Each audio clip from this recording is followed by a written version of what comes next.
kind man, very generous. If he didn't have, he would do whatever he could, and you needed, he would do whatever he could to find it so that you could have. He loved people. When you look at a photo of my dad,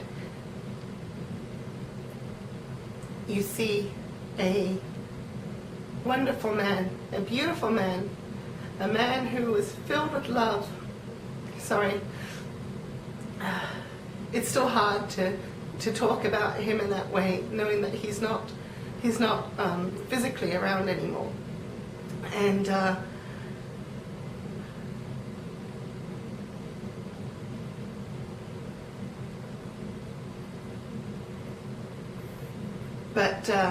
he was always kind. He always had good advice. A lot of people came to Dad for a lot of advice. And, he did a lot of consulting work, but he never charged anybody for that. That was one of the things about my dad is it wasn't about money with him. It was about humanity. It was about compassion, about kindness, about just being and loving and being there, being present, being kind.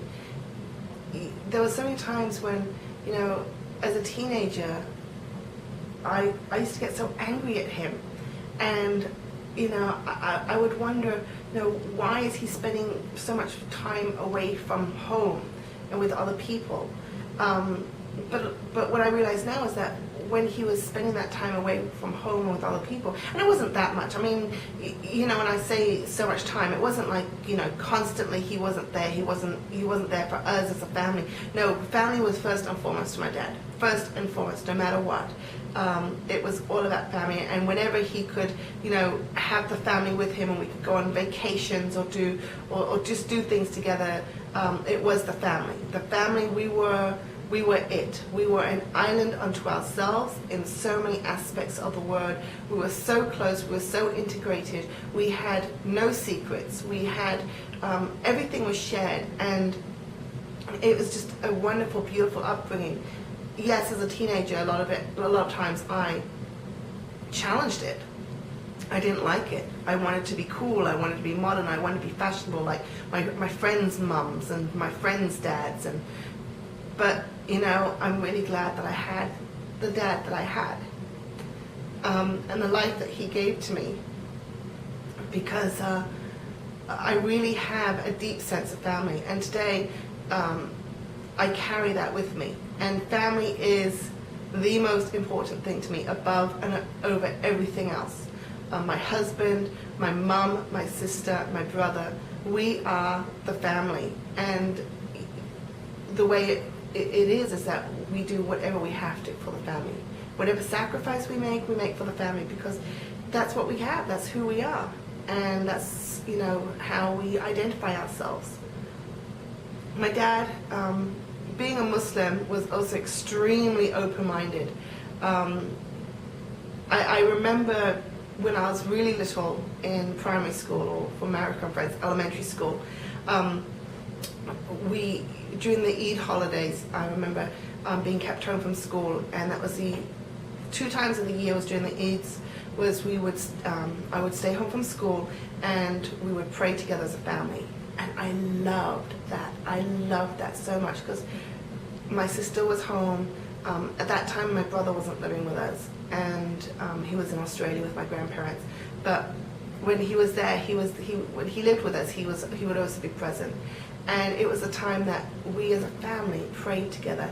And then I remember my dad always just afterwards, after we prayed, we'd always break the fast with eating a grape and some fruits and some goodies, and then we'd have that first, and my sister would go into the kitchen and she would make this delicious meal, and this was our breakfast. This was the break the fast meal. It's what we did.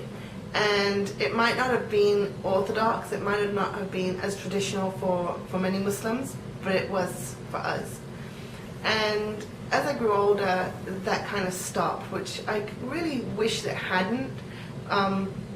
But you know, I mean, as life processes, things like that do tend to change. And but my mum, even though she was converted to Muslim, she was very spiritual and adventurous in many different aspects. She studied Eastern philosophies, East Indian philosophies, and she follows a guru from India. And my dad, the kind of person he was, it didn't matter, you know, what you did, as long as you were happy, he was happy. So, you know, Dad would often, you know, my mum had pictures of her guru around the house, to the point that I remember one time I had some Mormon missionaries visiting me, and they asked me if my dad was out of town on business, and they said, "Oh, is that your dad?" Because there were so many photos of this guru around the house. And but my dad, even if he didn't mind it, and there's a lot of times that I knew he didn't like it, but you know, it didn't matter. My mum was happy, and that's all that mattered to Dad. When I became a Mormon at 18, I was on this fanatical, gung-ho Mormon. And I tried to convert everybody, because I was just, you know, I had this truth within me, and I knew that, you know, everyone had to come to the gospel. And my dad told me why he gave me his blessing to become a Mormon. And he said that when he was in Hawaii, he lived next door to some Mormons, and they were really wonderful people. And that if he would ever change religion, he would become a Mormon. But on the same token, he said, "But I was born a Muslim, I will die a Muslim. Alhamdulillah." And he did. You know, he never did convert. And over the years, for my own self, you know, I was in different religions, and I studied different religions, and I remember him saying to me at one point, he said, "Do you think you would ever consider studying Islam and adopting Islam, as you were born a Muslim, and your mom and I are Muslim?" And I said, "Well, Dad, you know, of course, you know, at the time I was studying another religion, and I was kind of really into it, and so, but you know, I didn't want to offend my dad, and I said, you know, Dad, I won't say no, because you can never say no to anything, and it's you know, it's always something that could potentially be on the cards. But right now, it's not on the books."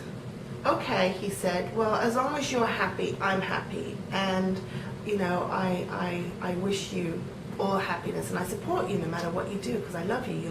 You're my angel, you're my baby, you're my darling daughter." So I hope that I've honored my dad in a way that he will be proud. I love him very much, and I do miss him extremely much, but I found a peace, and I thank my dad for this, because he made me who I am.